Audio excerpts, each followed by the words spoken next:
My dear beloved respected brothers and sisters, I ask Allah Azza wa Jal to make me and you from the people who listen and apply. In few days, the month of Shaban will start, and we all know that right after that, the guest that we wait for the whole year will start, and that is the month of Ramadan. Is there anything special about the month of Shaban? Is there anything we should do in this month? Is there anything that we should stay away from this month?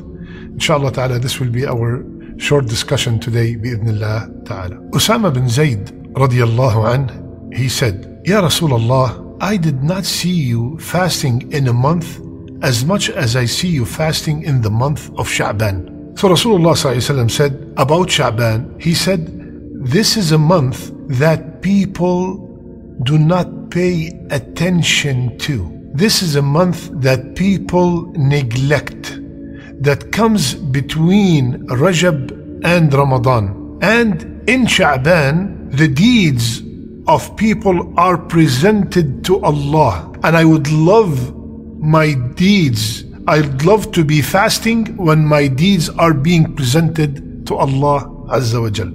So we have few things in this hadith. Number one, that Rasulullah used to fast a lot. So if you're asking what is the most thing we should do in this month, fast. And we're going to have another hadith that supports that fasting in Sha'ban is a habit of Rasulullah sallallahu alayhi wasallam. Second, as if Rasulullah is telling us, Ya believer, oh mu'min, Ya believer, many people are neglecting this month. You believer, make sure you do a lot of things in this month, a lot of a'mal in this month, a lot of ibadat in this month. Do not be from the ghafilin, do not be from the heedless ones, because this is a month that comes between a Muharram month, a sacred month, and the month of Ramadan. People are busy with things, so they neglect it. They do not do as much in it. So you, the believer, wake up and do extra. Extra what? Fasting, number one. Rasulullah used to fast a lot in this month. Why, Ya Rasulullah, which is number three? Because this is a amal, this is a month that the a'mal are presented to Allah. My brothers and sisters, the a'mal are presented to Allah daily, weekly, and yearly. Daily, according to the hadith, after Fajr and after Asr, or at Fajr and an Asr. The angels come and present the a'mal to Allah. Weekly, the hadith said every Monday and Thursday. Today is Thursday, and tonight my a'mal and your a'mal are presented to Allah Azza wa Jal. That's why, again, that's why we fast Monday and Thursday. And yearly, in the month of Sha'ban, the whole year of a'mal, the a'mal that were not, or the sins that were not forgiven daily, the sins that were not forgiven weekly, this is the time they will be presented to Allah, and we beg Allah to forgive all these sins. So Rasulullah ﷺ, it looks like in many hadith, he have said that I would love when the a'mal are presented for me to be fasting. So how much did he fast in the month of Sha'ban? Aisha radiallahu anha, she said that I've never seen Rasulullah ﷺ fast a whole month except the month of Ramadan. And I did not see him fasting in any month more than in the month of Sha'ban. Hadith is in Bukhari. So he fasted a lot in the month of Sha'ban. In another narration, it was said that Rasulullah has fasted all of it. All of it. Here, all of it, because we know that according to this hadith, Rasulullah never fasted the whole month except Ramadan. So all of it is, that means most of it. Most of that month, Rasulullah fasted. So let's make an intention, and especially this year, Shaban is coming in a month that is the days are very short. Let's make a promise that, Ya Allah, I inshallah, if you kept me alive to witness the month of Shaban, I am going to fast Monday and Thursday, 3 more days, for extra fast than I usually do. Okay. Plus Shaban, because it's right before Ramadan, it makes a lot of sense to try to start training myself for this great month of Ramadan.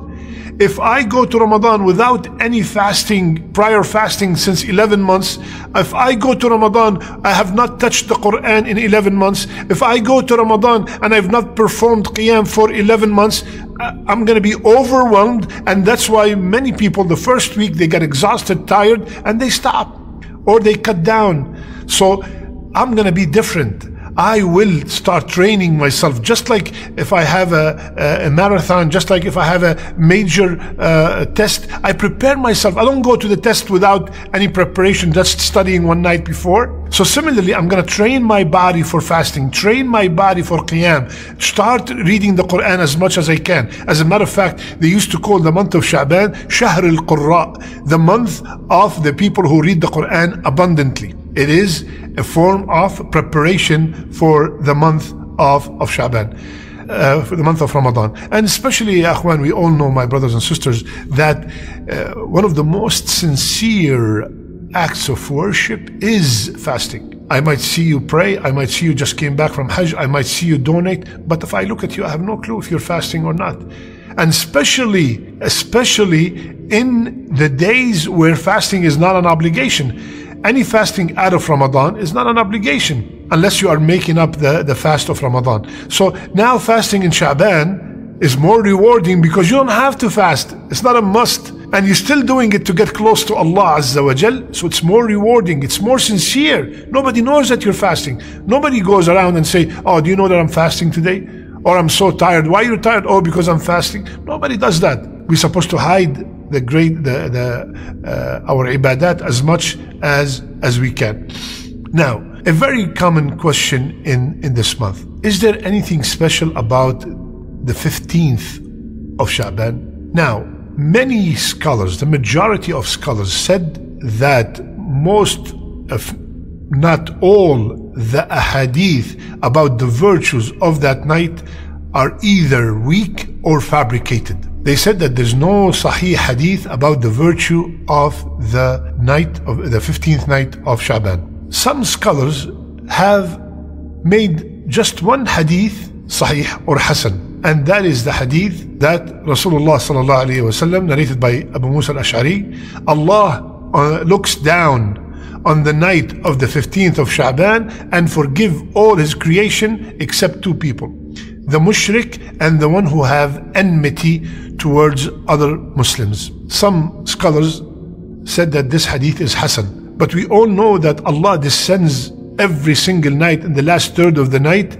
That is every night, not only in the night of Shaban, in a way that befits His Majesty. And He asked, who wants to be forgiven so I can forgive him? So, assuming that this hadith is authentic, we have to make sure that before that night comes, we are clean. We have mended our relationships with the people that are close to us. What does that mean? Do not get into the middle of Shaban and you have enmity towards the people that are close to you, and towards any other Muslim. You might have a problem with someone, just for the sake of Allah, just for the sake to be forgiven on that night.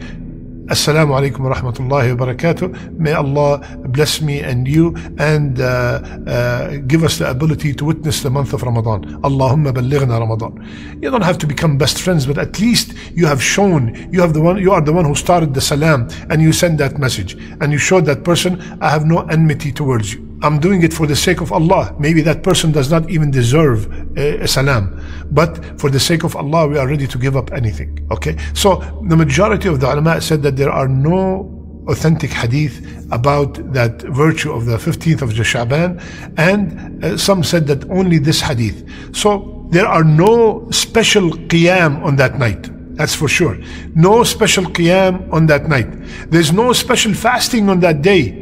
Some people single out the 15th of Shaban to fast. If you are from the people who fast 3 days of every month, the 3 white days, 13, 14, 15 of the Islamic month, Bismillah, and you fasted it, Allahu Akbar, there's nothing wrong with that. But to single out, I'm gonna fast this because it is good to fast this month, this day, there's this kind of virtue, there's no authentic narration that says there's a special virtue for fasting the middle of Shaban. Again, I repeat, if you are from the people who usually fast, Bismillah, go ahead and fast. There's nothing wrong with that. Many people, again, these are now the don'ts, start distributing food on that night, distributing sweets on that night, specifically, and they call them certain names and stuff. There's nothing authentic in the Sunnah that we have to distribute food on that night.